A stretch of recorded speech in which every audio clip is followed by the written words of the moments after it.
सब कुछ ठीक चल रहा था, इसलिए चली गई कि बोल रही कि मेरा घर में शादी है, मैं जाऊंगी वहाँ पे, शादी बाद में लौटूंगी। और मैं गया बुलाने तो उस उनके बहनोई है मेरे साले, सब मार पीट करके हमको गिरा दिए। वो लोग बोला कि आओगे तो यहाँ पे अब की बार विवाद में आपको साफ जान से मार कर दुनिया से ख़त्म ही कर देंगे। बताए भी ना, छोड़ कर चली गई। कहाँ गई वो भी पूरा क्लियर पता नहीं चल रहा है। तो उनके माँ बाप से पूछा जा रहा है, स्थानीय लोग से भी पूछा जा रहा है वहाँ के, वो लोग भी क्लियर नहीं बता रहे हैं। बता रहे हैं कि यूपी हुआ है शादी, अब यूपी में किस जगह पर हुआ है एड्रेस पता का कोई था नहीं चल रहा। बीच में ही चुपे चोरी उन्होंने, उनके घर के माँ बाप ने वो हटा दिए घर से, बोले कि हम विदा कर दिए दूसरे घर में। नमस्कार, आप देख रहे हैं झलको गोपालगंज। मैं हूं आपके साथ अमरीश। इस वक्त हम गोपालगंज ज़िले में ही मौजूद है और आप सभी को बता दें कि हमारे बगल में एक शख्स हैं, इनको काफ़ी सारी समस्या है, जिस समस्याओं को लेकर ये बहुत ज़्यादा परेशान है। मैं आपको बता दूं कि इनकी जो पत्नी है, इनकी शादी 6/6/2014 को हुई थी और शादी होने के बाद से इनका संबंध जो है इनके पत्नी के साथ जो भी था सब ठीक ठाक चल रहा था। लेकिन उसके बावजूद कोरोना से पहले 2020 में इनकी पत्नी बिन बताए जो है कि अपने मायके चली गई और जाने के बाद आज तक जो है कि अपने ससुराल इनके पास लौट करके कभी नहीं आई। मैं आपको बता दूं कि ये जब भी अपने ससुराल अपनी सास ससुर के पास जाते हैं या फिर उनको लाने के लिए जाते हैं तो अगल बगल के लोगों के द्वारा, सास ससुर के द्वारा ये बताया जाता है कि मैंने अपनी बेटी का शादी जो है कि दूसरा कर दिया है, वो दूसरे घर में अब चली गई है, अब तुम्हारे साथ नहीं रहेगी। अब समस्या यहाँ पे ये खड़ा हो जाता है कि अगर उसको इनके साथ नहीं रहना था तो वो शादी ही क्यों की थी। इन सभी मैटरों पे बात करेंगे कि आखिर किस वजह से वो छोड़ के चली गई है। मैं गोपालगंज के रहने वाला हैं। गोपालगंज जिला के रहने वाले हैं। ये बताइए आपकी शादी कब हुई थी? 6/6/2014 में हुई थी। उसके बाद से सब कुछ ठीक ठाक चल रहा था, तो फिर आपकी पत्नी छोड़ के मायके क्यों चली गई?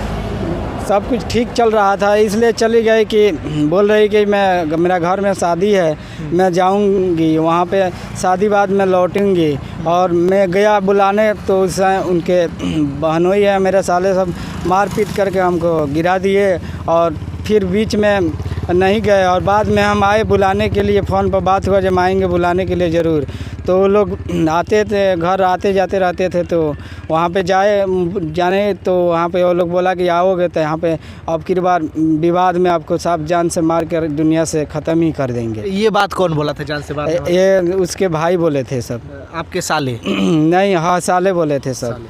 ये बताइए, सब कुछ ठीक ठाक था तो फिर आप जब अपनी पत्नी को बुलाने के लिए गए तो क्यों वो विवाद क्यों कर रहा था, क्यों झगड़ा कर रहा था आपसे? विवाद इस बात को कर रहा था लोग कि जो मैं गरीब परिवार से मैं हूँ, तो लोग बोलता है कि गरीब परिवार में मैं विदा नहीं करेंगे।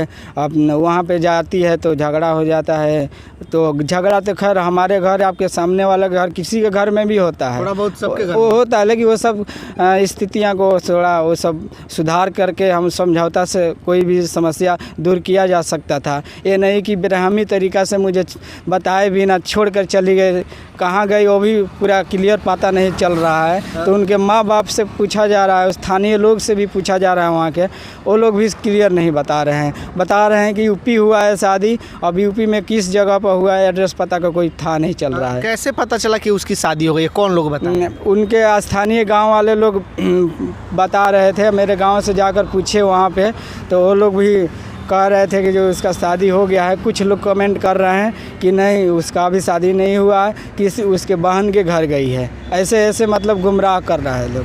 तो पूरा यही खुलासा पता करना है। शादी नहीं हुआ है तो मेरे पास आए, अगर शादी हो गया तो धोखा क्यों दी, हमसे बता कर गई क्यों? आखिरी बात हम करने वाले थे, हमसे आखिरी बात क्यों नहीं की? फिर ये बताइए, इतना सब होने के बाद वो आपके ऊपर केस क्यों कर दी? ये सब केस कर दी कि आप यहाँ पे मेरे घर नहीं आते हैं बुलाने के लिए। तो हम इसलिए नहीं जाते थे कि ये तो पहले मैटर था कि वो लोग धमकी दिए हुए थे, आओगे तो हम मार देंगे। और वो लोग भी सब पीने खाने वाला है, सब पीते हैं दारू, हम कोई नशा वगैरह कुछ भी नहीं करते हैं, कुछ भी। तो इसलिए हम नहीं जाते थे कि जाएंगे बुलाने तो मारेंगे। तो वो बोली कि नहीं आओगे तो हम केस कर देंगे। तो केस किए, दहेज पर था, केस कर दिए। तो उसमें अभी तक केस चल ही रहा था। लास्ट चरण था, जजमेंट था, तो नहीं कि सामने बता देना चाहिए था। पांच आदमी के सामने कि जो मैं नहीं रहूँगी, और घर से ही बोल दी कागज़ पर साइन कर दीजिए हम नहीं रहेंगे। आप आकर मेरे सामने बोल देती जो हम नहीं रहेंगे तो हम मंजूर कर लेते। कोर्ट में जब आप दोनों का तारीख पड़ता है तो क्या वो आपके साथ कोर्ट में आती है, कभी देखे हैं अपने साथ? नहीं, कभी भी नहीं देखे, मेरे साथ कभी आई नहीं। अगर तारीख पड़ता होता दोनों आदमी का पड़ता होगा ना? हाँ, लेकिन टाइम दिया गया हुआ था, लेकिन इसके बीच में ही छुपे चोरी उन्होंने, उनके घर के माँ बाप ने और हटा दिए घर से, बोले कि हम विदा कर दिए दूसरे घर में। मेरे से पहले ही नहीं बताया कि जब मैं जा रहा हूँ विदा करने, अगर बताए होते तो मैं ज़रूर, मैं मरता चाहे जीता लेकिन ज़रूर जाते भेंट करने के लिए। यानी वहाँ के लोग धमकी दिए थे, इसी वजह से आप नहीं हाँ, इसी वजह से, डर की वजह से मैं नहीं गए। ये बताइए, आपकी शादी के बाद सब कुछ ठीक ठाक रहा? आपका कोई बाल बच्चा हुआ? एक बच्चे थे तो वो डेट कर गए, वो लोग पता नहीं कैसे किए थे, तो डेट कर गए तो वो ख़त्म ही हो गया।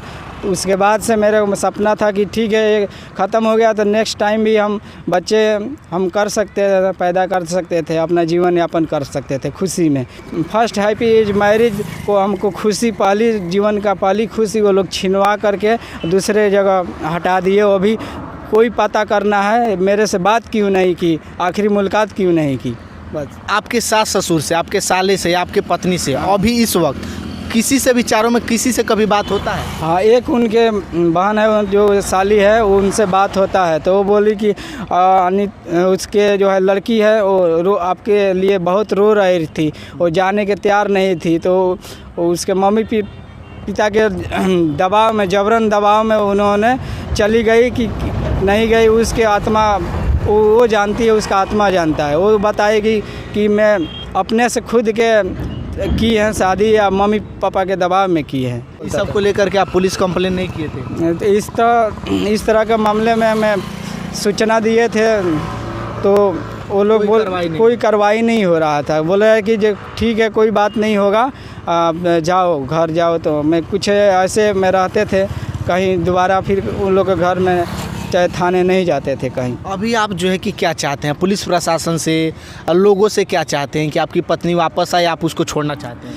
मेरे से सब पुलिस प्रशासन, सब पब्लिक से यही विनती करता हूँ कि मेरे पत्नी मेरे हाथ में आए, मेरे पास वापस आए। मेरा यही कि मान लीजिए कहीं दूसरी शादी हो गई होगी, दूसरे जगह रहती होगी, तब क्या करेंगे? उसके लिए तो फिर वो बताएगी जो अपना देख सकते हैं, हम अपना देख लिए, यही बोल सकती है। लेकिन एक बार ज़रूर उनको बोलना चाहिए था, हम इसी गांव में हम रहते। अभी अपने मम्मी पापा का आप जो है कि सेवा कैसे करते हैं? खग बना के कौन खिलाता है? मम्मी पापा को मैं खुद का मैं बना करके रोटी खिलाता हूँ, और मम्मी पापा हैं और हम हैं, बस तीन ही लोग हैं। और मेरे भाई है तो बहुत अलग ही रहते हैं, उनका उसका कोई मतलब नहीं है मम्मी पापा को और भाई से, ये लोग जिए मरे। देख सकते हैं कि ये बेचारे कितने ज़्यादा पीड़ित है, कितने ज़्यादा परेशान है। इनकी पत्नी जो है, उनके ससुराल वालों का कहना है कि उनकी दूसरी शादी कर दी हैं, ना ही दूसरी शादी कर सकते हैं और ना ही जो है कि उस पत्नी को ला सकते हैं। वो पत्नी तो घर पे है नहीं कि उसको ले करके आए। जब तक तलाक नहीं हो जाता तब तक कानूनी तरीके से ये जो है कि दूसरी शादी नहीं कर सकते हैं। अब इनके मम्मी पापा का जो है कि खाना बना करके खिलाने का उम्र नहीं रहा, काफ़ी बुजुर्ग हो चुके हैं और ये बेचारे घर पे रह करके मजदूरी करके और सुबह शाम खाना बना करके अपने मम्मी पापा को खिलाते हैं। बहुत सारे परेशानियों को लेकर के ये सामना कर रहे हैं। तो आप लोगों से निवेदन है कि आप लोग इस वीडियो को ज़्यादा से ज़्यादा शेयर करिए कि अगर उनकी पत्नी ये वीडियो देख रही हो तो कृपया करके इनसे कॉन्टेक्ट करिए।